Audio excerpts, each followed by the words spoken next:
Hi అండి, నమస్తే. పచ్చాపలు బెండకాయ కర్రీ అండి. ఇవి నాటుకురకలండి.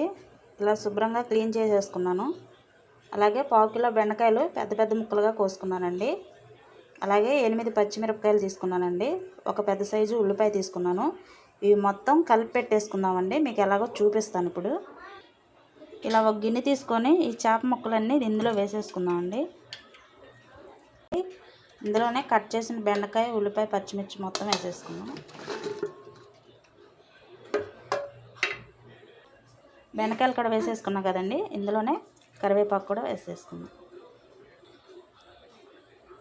కరివేపాకు వేసేసుకున్నాం కదండి. ఇలా నిమ్మకాయ సైజ్ అంత చింతపండు నానబెట్టుకోవాలి. నేను ముందే నానబెట్టేసుకున్నాను. ఇది గుజ్జు తీసుకుందాం.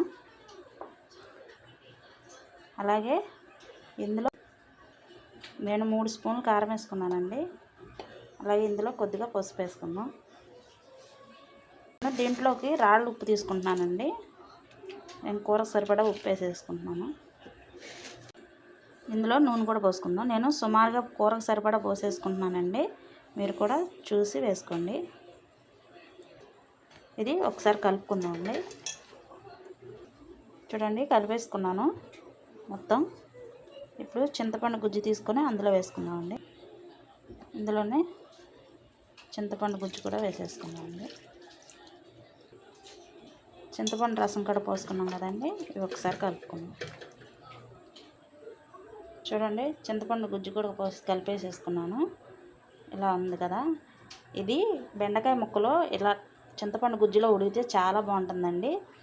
కానీ చేపల కూర అప్పటికప్పుడు కాకుండా ఈ నైట్ వండుకొని రేపు పొద్దున్నే తింటే చాలా బాగుంటుంది. ఇప్పుడు ఈ కలిపేసుకున్నాం కదండి, పొయ్యి మీద పెట్టేసుకుందాం. చూడండి, గ్యాస్ మీద పెట్టేసుకొని మూత పెట్టేసుకుంటున్నాను. ఇది ఉడికినాక మీకు చూపిస్తాను. చూద్దామండి, ఒకసారి ఉడుకుతున్నాను. చూడండి, ఉడుకుతుంది కదా. ఈ చేపల్లో జనం వచ్చిందండి. ఇలా ఉడికేటప్పుడే ఇందులో వేసుకుందాం.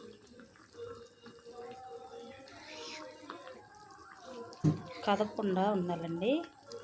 ఇది మొత్తం ఉడికినాక మీకు చూపిస్తాను. వేసేసుకున్నాం కదండి, మూత పెట్టేసుకుందాం. చూద్దామండి, దగ్గర పడిందేమో.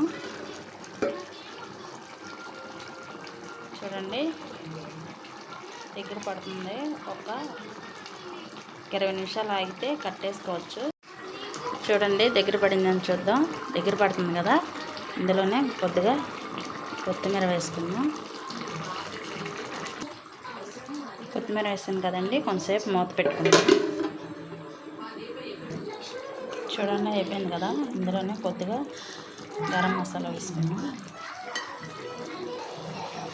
చూడండి, అయిపోయింది. స్టవ్ ఆఫ్ చేసేసుకుందాం.